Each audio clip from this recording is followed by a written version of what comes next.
Well, hello again, everyone. Hope you're doing well. Another week is upon us, and it's time for our DRC Daily Devotional Reading. For March 15th, we're going to start off in the Gospel of Luke, chapter 11, verse 9. Jesus said, "Keep on asking, and you will receive what you ask for. Keep on seeking, and you will find. Keep on knocking, and the door will be opened to you."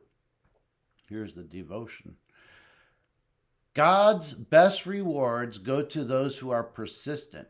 A Gentile woman pressed through Jesus' off-putting comments and the disciples' contempt, and Jesus blessed her for her great faith. That's Matthew 15, 21 through 28. A hemorrhaging woman pressed through her own insecurities, a lot of social stigma, and a thick crowd, and Jesus healed her. That's Mark 5, 25 through 34. Zacchaeus pressed through his own ethical and physical shortcomings and a crowd to get to see Jesus, and Jesus changed his life forever. Luke 19.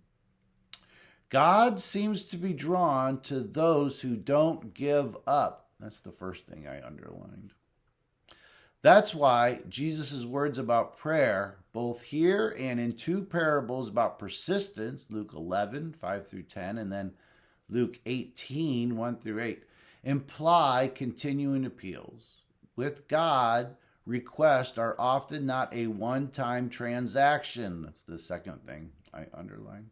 They are a door into deeper relationship, and only those who press through initial appearances or obstacles will receive what he offers. Should have underlined that part. When we seek a stronger sense of God's presence, we have to ask. James told his readers that they did not have because they did not ask. That's James 4:2. The key to experiencing God in more tangible ways is to ask repeatedly and persistently, to press through the crowded circumstances of our lives, the negative voices in our minds, and the theological expectations of those who think we're wasting our time. This is Jesus' invitation. Ask me, seek my face, knock on the doors of heaven. I stand ready to open up to you. Pray and don't lose heart.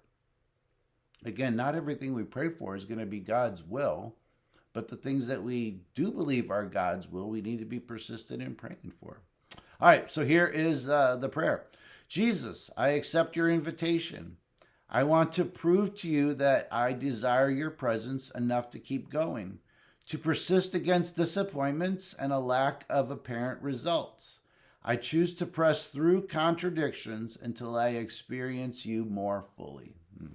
The parable of the persistent widow in Luke 18 is probably one of my favorites, and I think it's a good call to persistence. We're pretty good sprinters, but not very good marathon runners. And life and our spiritual walk and the issue of prayer is more of a marathon than a sprint. So, all right, thanks so much. Take care. God bless. Have a great day. Bye.